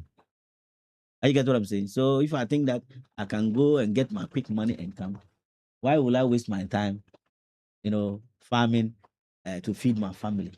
So that's the issue. So let's approach this. My point is that even if you think that the Galamsey is better, you can hire labor for them to farm. You can hire labor. The money you get from Galamsey, use it and then get bullocks for them to come and plow, get people to come and sow for your old men and your old ladies. Are you getting me? So the issue is crossed. So let's see how we can all deal it together. Today you are making me speak like I'm a technocrat. I want to speak and then lambaste the MPP small for them not coming, but you are craftily shifting the conversation. Oh, I away no, from me. agric is an area of Yes, interest, all of us. and because you are alone, Yes, I just feel that if I allow but you, why haven't they come? they will. They will next time. They, that has been the attitude, though. They don't go. They don't go. They to will morning come shows next time. because they have nothing to say. Yes. And I know that if I want to allow you, I mean, who is here to Oh challenge no! But the you? And listeners are if there. I speak more to, No, the listeners are there. and if I speak more to, it will look like I am having. No, but you can do that. But do Yes. that genuinely. No, but I've been genuine, haven't I? No, I'm not saying you're not genuine, but I'm saying do that genuinely anyway. Well, so let us touch a little on this. The Upper East region is to mobilize 8.6 billion investments through the Pearl Initiative. A paper confidence or an empirical policy. I'm sure you are aware of the Pearl. Yes, I think so. We are trying to put together a blueprint that would structure our direction as far as development is concerned. First of all, what do you make of the idea of even wanting to have a blueprint that will guide us as a region? I think you cannot develop as an institution, as a state, or as a region without a blueprint, without a plan. Even as a human being, in your family, your household, you cannot progress without a plan. Okay, so you need to have a plan structured such that you follow your plan very well. That makes you a good developer. That makes you a successful person. Every successful person has a plan. Okay, so I think that it is right. This conversation has been discussed here. Because myself, one MPP guy and Mutawakilu, we ever discussed this about 2-3 months ago. And I said, I think it is a good plan. But they were trying to ask that Prof. Avia, when he was a minister, had a plan. Yeah. What was happening? I said, oh, I know the minister will do that because I know how he is somebody who knows he's milled. He understands the dynamics of the region, so he will do it. Lo and behold, it has happened. So for me, it's a good initiative. As a district, a region, we need to have a focus. Where do we want to go? How do we go? And when will we go? So that collectively we will do that. So I am very happy that it is going to be led by very well seasoned technocrats, not politicians, technocrats who know their left from right, who support the cause of it. And I think let's all push and support them because our region, though I cannot say it is totally lacking behind because it is one of the progressive regions per data. Okay, so it's just that the way and manner we want it to develop is not of expectant. It's like we are not meeting there. So for me, I think I call on everybody who loves Upper East. Professor Via started one. Yes. We are building another one. How No, different? they are together. No. They are just same. As They're in- just same. Yes, they are just same. Because this one is focused on tourism. Prof's plan was also focused on tourism, agro business. The same thing, mining. I get what I'm saying. And So all let these me things, land. yes. What I'm saying is, Yes. he started one. Yes. Minister is also starting another one. What is the guarantee? How different is this? How are we structuring this? That's what I'm saying. Such that the next minister that comes doesn't put it somewhere and pursue their area of interest, or such that we compel the next person, not compel, but Yes, compel is the right word you're using. Yes, I think to use yes. to use it. I think this is a very good narrative you have brought. You see, if you have a plan that you don't follow it, and you jettison it, that means that you don't have focus. Then it means you don't have a plan. So I'm very happy that it has come because, like I'm saying, Prof started it, but he couldn't finish it before. Unfortunately, he was removed from office, and that's why when Honorable Atanga came, Donatus came, there were calls on him to make sure that he goes to pick the pieces and then patch them and then implement them, of which he has done. Okay, like I'm saying, let's all support the blueprint let's all support the call. This is not partisan. And like you said, rightly, this is our blueprint. Which person, which government that comes must make sure that this blueprint is followed to the latter. That's the only way we can develop. That's the only way we follow, frameworks. But if we don't do that, that means we will continue to be suffering. That's why even nationalistically, a lot of things have gone wayward. Okay, NDC will come and start a project, a process very well, nicely, and people will come and destroy it and say we want to build our own things. I get what I'm saying. Probably MPP may start something, and then NDC will come and say no, because if I do this, MPP will think that they will want to take credit and all that. So this is something we need to eschew, we need to avoid, and then focus on what is good for us. We are a people. We want development. We want progress. And you cannot do that without having a plan. Because this is going to be a plan for you. So I think that it is a good call. I think it is going to be launched around next month, isn't it? This month. This month, okay. Starts on the 29th. 29, very good. So I think that it's a very good call. The media, you have a very serious role to play. You don't come and jettison it and poo-poo it. Say, oh, this one, are you sure it is realistic? Why is it not realistic? I get what I'm saying. Let us make it happen. Let us make it realistic. So as a people. Professor Avia Enso has asked that the plan must be mainstreamed into a national policy. I mean, what do you think? But my brother, I think I read it somewhere. I think the good professor knows that you can never have a plan without it being mainstreamed. Because if you look at the general focus, agro-business, this government is focusing on agro-business. Even there's a secretariat for that. I think there's Dr. Otukono or something like that. I get what I'm saying. He is into agro-business. I think he has a secretariat, a presidential staffer in charge of that. I get what I'm saying. Trade also has something similar. Mining. He also talks about mining. I get what I'm saying. Mining is part. I get what I'm talking about. It talks about self-reliance and all that. But I think for me, looking at the blueprint, what is going to be launched, the PEL, looking at that, and the national system or agenda, they are same. They are same. My point is that let us all support it. Let us all bring our ideas on board. It is not because we have left it to the technocrats. We can approach them and give them what we also think that we can make our inputs so that together they work well. We shouldn't just leave it to them alone, but we can also suggest to them. If you don't have anything, they can also when they are in the launch. So if some of us are there, we will tell them that they should leave there. I know they have a platform where people can make suggestions and inputs, so that together we prosper. Have you suggested anything yet? Oh no, I haven't yet. Do you have intentions of? Oh yeah, so it is yet to be launched, isn't it? That is the day everything will come out. So what would you be suggesting? Oh, like what we have just said here. It should be made that it's concrete. Nobody should come and change it. If you're a minister and you come, please make sure you follow it. If you're a government and you come, make sure you do what?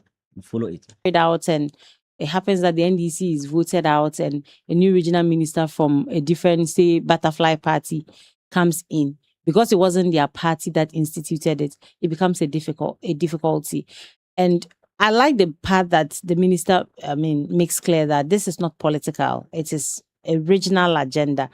How do you think that we can drum down this message, saying that all of us accept it?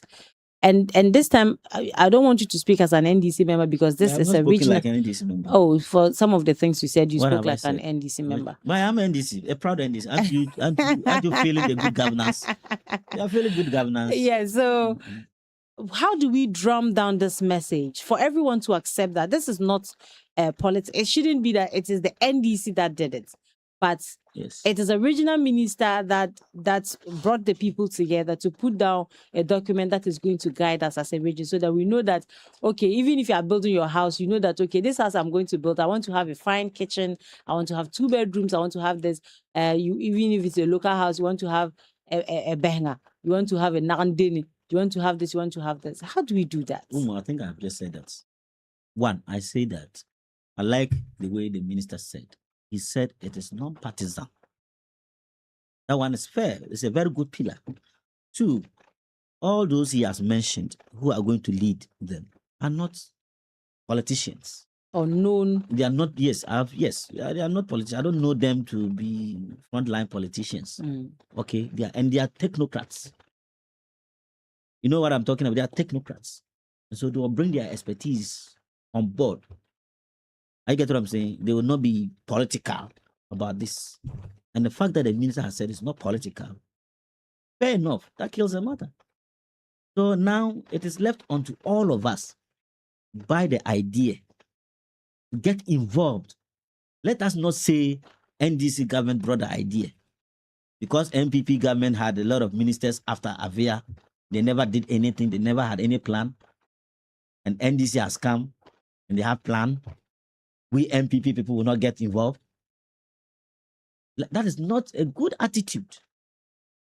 You get what I'm saying? That is not a good, development sort of mentality. You get what I'm saying? Yes, we know MPP didn't have any plan for the region. Never. They didn't do anything. Prof started it. After Prof left, unfortunately, 2017, I think Tangoba and Co came. And then Yakubu, and then Hafiz. None of them had any plan for us. And so let's not use that one as something that is painful. That now another NDC government has come and So- has now. So you see where you are even going. I am not going political. I'm just, you see, facts are sacrosanct, and facts sometimes, they prick. What I'm saying, is that not the truth? That's the truth. You are. That's see. If that's one thing about we are Africans. The problem is that facts are facts, and it shouldn't be painful that you didn't do it and somebody has come to do it. So because of that, it is paining me. That's why I'm trying to eliminate that. I'm saying that yes, people might be thinking that MPP didn't have any plan for the people of Upper East, and NDC has brought a plan. So because of that, we will not support it. That's what I'm saying, that is not a good mentality. Let us not do that. Whether CPP, PNC, MPP, whether you brought the idea or you didn't bring the idea, let's support it. That makes you a patriot. That makes you a Democrat. But to fold your hands to say, as usual, family, that's like a Pacma. Bambo say, like Inge. Maraka Inge, to Bama Bota, to Inge to you, or about Inge to the Bihila. This is what I don't want. I get what I'm saying? It is that I don't want. If you have the heart of Upper East at heart, hold this as your brainchild. Though you didn't do it, but hold it as your brainchild. The people who are leading it are not MPP, they're not NDC. They are technocrats. Bring your ideas on board. What you have. If you think that Bawumia has something to do for Upper East, consult him and let him add that. If you think that your national leadership have something to add, consult them. What do they have to help Upper East? Though 8 years, they didn't do anything, but you think that they have gone to sit at home. They have thought about it twice. What do they have? They should bring it on board. And let's progress. Let's move ahead. This is how we build a region. This is how we build a country. If we all do this, we all move ahead. You see, I've always said that there's politics and there's politics. Look, and politics has a season. That's why a country we sat and we plan, as we have planned in the Upper East, that we have a season for campaign. We have a season for registration. We have a season for election. This time, it's not a season for politics. This time, it's a season. We already have our performing president, performing government. People of this country have given them the mandate and they are delivering. Let us all support them. If you have an idea, if you have something genuine, something good, bring it on board. At the end of the day, if you have a good breath, it is not Alfred only that is going to breathe that breath. It's not you alone. All of us will enjoy. You get what I'm we are saying? looking at This is the attitude I want to put across this morning. That if you are an Upper Easterner and you are listening to me, whether you're MPP, you're CPP, you are whatever, please, this is a good plan for the people of Upper East region. Okay. It is for all of us. So the Pearl So let not nobody say that seeks to it is raise NDC that is bringing it. So out of- 8.6 billion Mhm. Ghana cedis. Yes. Do we have what it takes to mobilize? Oh, why not? You must be confident, Mm. optimistic. Any successful person is always the optimist. You can't be a pessimist and you want to. Why? Me, I was even thinking that you should have even gotten to 10 billion. How are we going to Why? raise How are we it? going to? Why? We have resources. Mm. We have people. We have businessmen. And you get what I'm saying? We have resources. We have deposits. We have people. You alone. If you even have, you give us 5,000. You just give 5,000. Kalala, you give 2,000. My brother, do 2,000. Small. Everybody. That's what I'm saying. All of us, let's own it. We have people, rich people in Upper East. You get what I'm saying? We have NDC rich people. We have CPP. Everybody. That's why I said that. Let's own this as the people of Upper East. All of us, let's come together and support it with our strength, our mind, and our resources. So, like I said, I know the platform we opened. I'm not speaking for the Pearl, but I'm a concerned member because I think when it is implemented, it will help us. And I'm saying that I know very well that their platform will be, will be known. That all of you contribute. I think you sitting here, at least you have something small to contribute, realize this amount. You have something small. Even if you don't have, you have something small, some idea. Is that not it? Everybody has an idea. So that's why we want it to be inclusive. And all of us should come together and support. I get what I'm saying. We have a lot of look, we have a lot of resources. Today you've enjoyed I've enjoyed. I've not I always enjoy so much time. Oh no. But that's the attitude of the MPP. They don't go to stations. They don't go to stations. And that's how do you want to win, Okay. without going to stations? So in wrapping up, I want us to put all of this together. Yeah.